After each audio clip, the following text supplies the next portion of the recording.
Okay, now we're at 8.5 million. Do I hear 9 million? All right, 9 million from Mr. Jung. Dressed in loungewear, Sylus leans on the couch while he holds a phone in his left hand. The EVOL linkage on his wrist is slightly visible. And half an arm's length away from him, at the other end of the EVOL linkage, is me. I silently stare at the unshakable band on my right wrist. Wrong place, wrong time, wrong people. Everything is not going my way. I shouldn't have gone on this trip. I lift my hand that's tethered to Sylus's and wave it in front of him. You spent the whole afternoon bidding and already got 3 revolvers and 6 gun stocks. How can you just sit there relaxed while this thing is on us? It's not like I can remove it lying down. All of a sudden, there's a thunderstorm, and it's pouring. My last bit of patience dissipates, and I hit the sofa with my right hand. It's time for an interrogation. Sylus, you better give me some answers. Mr. Sylus of The phone is 6145 tossed has onto the directly floor. called the capped With price. a calm expression, Sold. Sylus finally glances at me.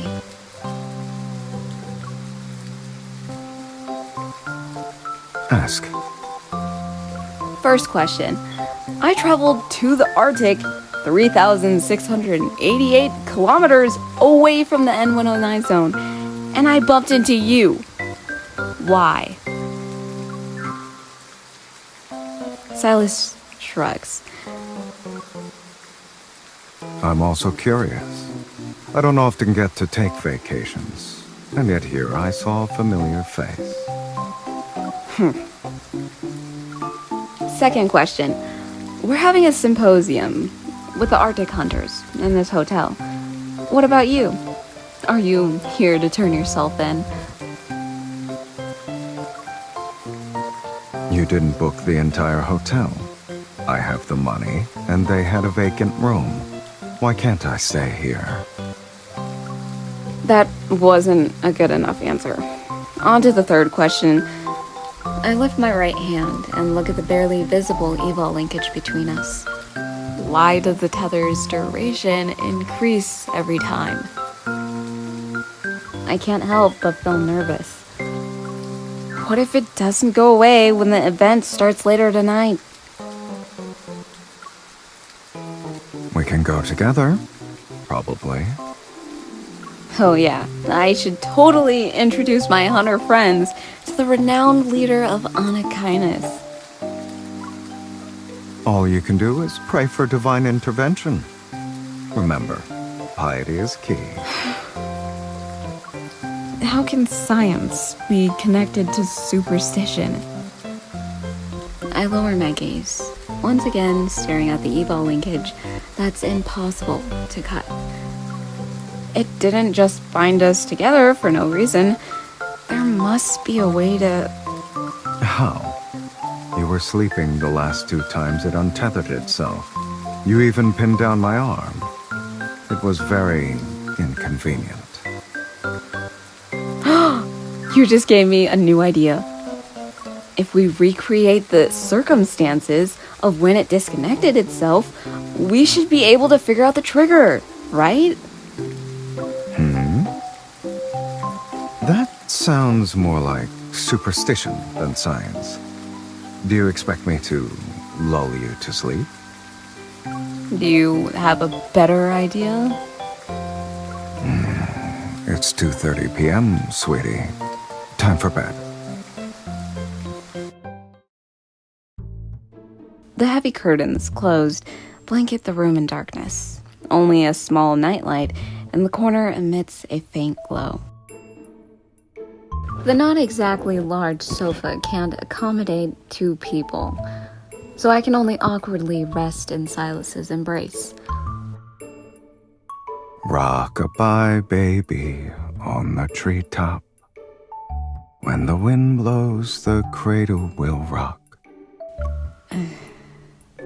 When the bough breaks, the cradle will fall. Sylus, has anyone ever commented on your singing before? At the very least, Luke and Kieran gave a round of applause. Explains why they're your right-hand men. Speechless, I change into a more comfortable position, resting my cramped legs on the armrest. This is awful. Do you have any other ways to lull people to sleep?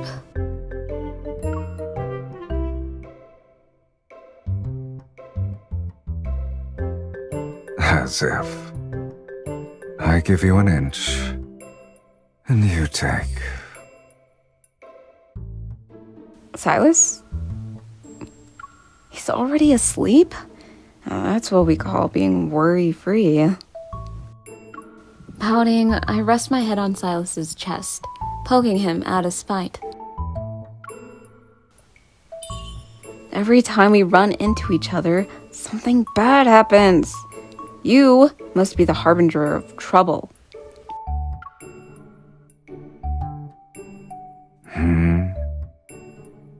A threatening grunt reaches my ears. I lift my head and manage to smile sheepishly.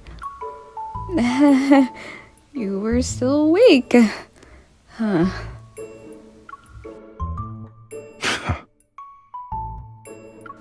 After glancing at me as a warning, Sylus closes his eyes again.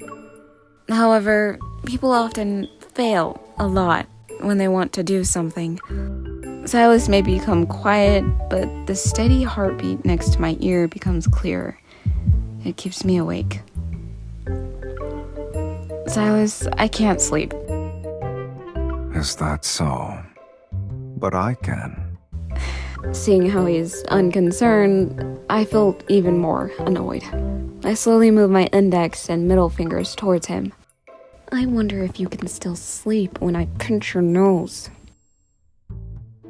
Just as I'm halfway there, Sylus silently opens his eyes and catches me red-handed. I pause, then slowly stretch my index and middle fingers to make a V sign. Hey there! How many fingers am I holding up? Close your eyes and stop talking. Today's patience is wearing thin. A large hand presses my head against his shoulder. I'm forced into silence for 2 seconds, but then squirm uncomfortably. This greatly annoys my human pillow. Sylus suddenly stands up while holding me in his arms. Put me down! I was just changing my position! Go back to sleep!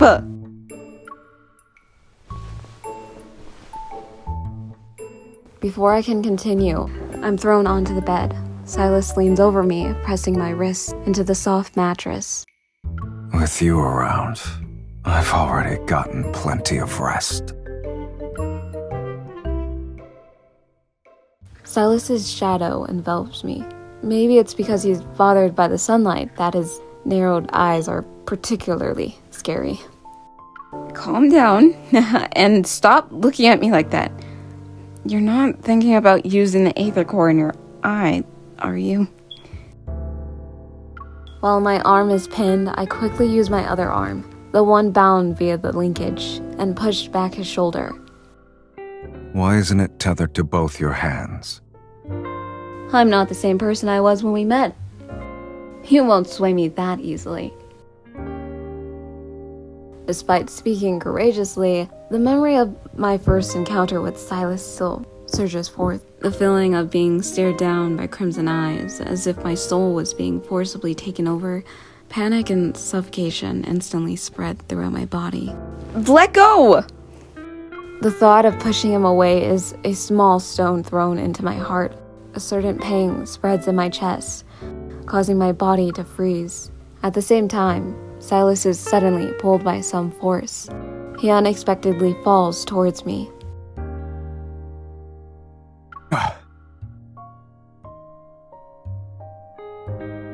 When I open my eyes, I'm pushing his face away with one hand. A cold gaze seemingly seeps between my fingers. What did you do? You threw yourself at me. I didn't do anything.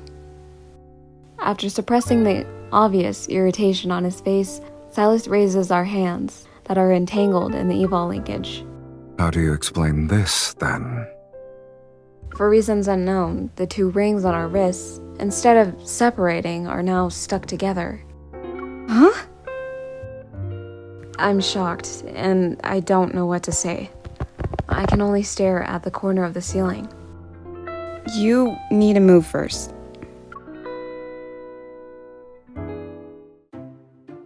In silence, Sylus and I sit shoulder to shoulder. The evol linkage on our wrists are intertwined. They're inseparable. This is the first time I've seen the black one. The linkage clings to mine. It is definitely related to our aether cores. They're like two snakes wanting to devour each other. What a clever metaphor. You know, sweetie, the more a snake's prey tries to escape, the more tightly it gets strangled. Maybe the evol linkage got shorter because you were thinking of getting rid of me just now. As much as I don't want to admit it, he's right. Being unable to resonate or escape, I sink into the bed and a pit of despair. Then, patting my pocket, I realize I left my phone in the hotel room. What time is it?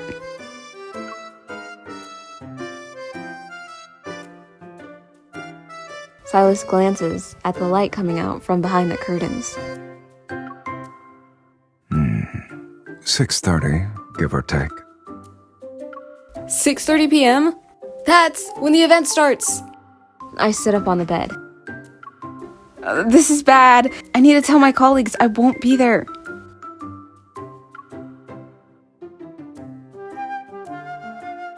There are hats and sunglasses in Sylus's room. I dress him up from head to toe and sneak back into my hotel room. Luckily, everyone went to the event. I didn't run into any acquaintances on the way. Lois? Lois? Are you there? Opening the door, I check again to ensure nobody's inside. Then I quickly pull Sylus into the room. Other people's stuff is here. Close your eyes and don't look. I pin Sylus against the door as he impatiently removes his hat. He softly chuckles upon hearing my words before actually closing his eyes. Does this mean I can snoop around if it's all your stuff? Walking past the luggage is a struggle when I can only use one hand to rummage through the various things. Meanwhile, my other hand drags along a man who's almost 2 meters tall and can't see. I know your eyes are closed, but get ready to make a break for it. We grab the stuff and run. Taking your own stuff doesn't count as stealing, by the way. This is our hunter's place. I feel nervous having you linger here for too long. I look and look, but I can't find my phone. And to make matters worse, Sylus is being noisy next to me. Someone's about to walk in. Stop trying to scare me. Just as I'm about to go to the nightstand, I hear the sound of a card being swiped to open the door. It's followed by laughter. Give me a moment. I'll grab my coat first, and then we can go. Huh? Surprised, I look at Sylus. Sylus calmly returns my gaze. His expression spells out the 4 words. I told you so. You... move! With very little time to think, I quickly push him into a nearby closet.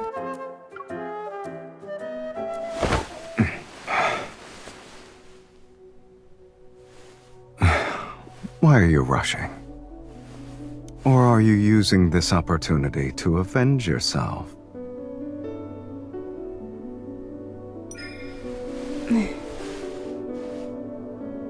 Sylus, stand up. Are you ordering me around?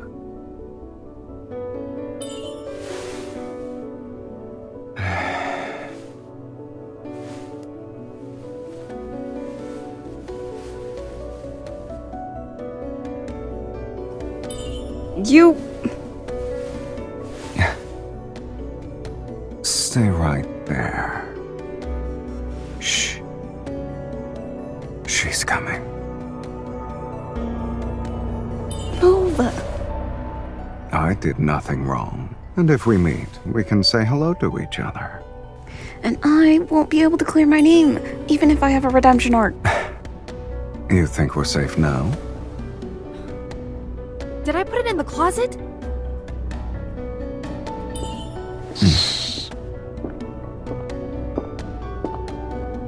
Or in my suitcase?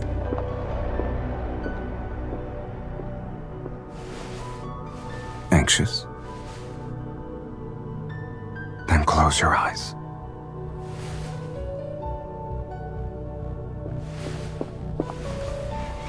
Huh? Why can't I open the closet?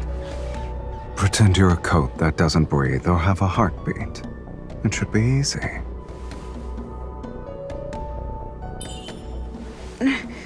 We'll be discovered with how much noise you're making. Don't move, then. Hold on, let me try again. If we're discovered, it might be better just to confess.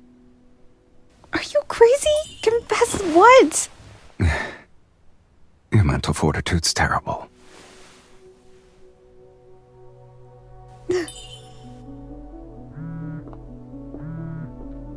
How did her phone end up... Oh! So my coat was here! I got it! Let's head on over. I'll find someone to fix the closet later.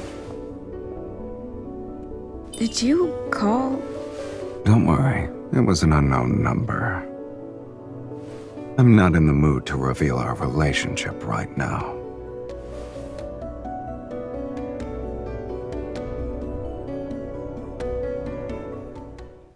Only when I hear the door being closed do I cautiously step out of the closet. No one's here.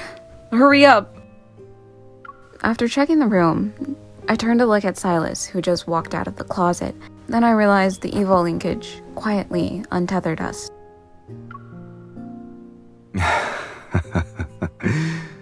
Being too close to you is just asking for trouble. Says the person who caused all of this.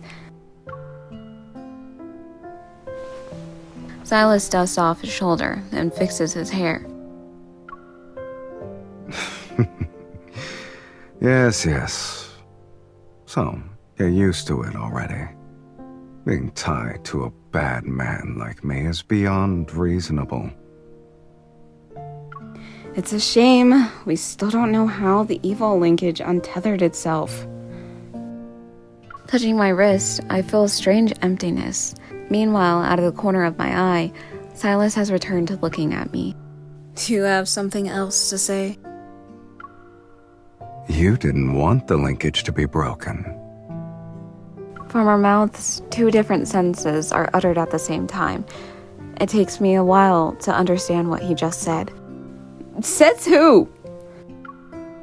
Me. This thing takes longer to disconnect every time.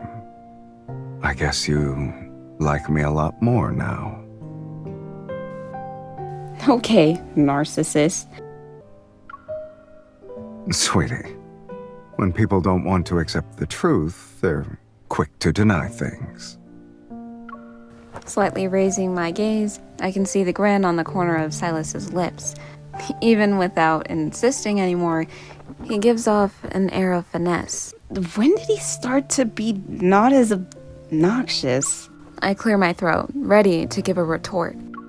Or maybe it's the other way around. You're the one who's starting to like me more. You're not wrong. Nonchalantly saying those words, Sylus puts on his sunglasses and heads to the door by himself. Wait, you're just leaving like that? I see.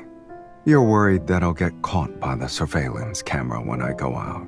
It's not because you want me to stay, right? I purse my lips and walk up to him. I put the hat on his head.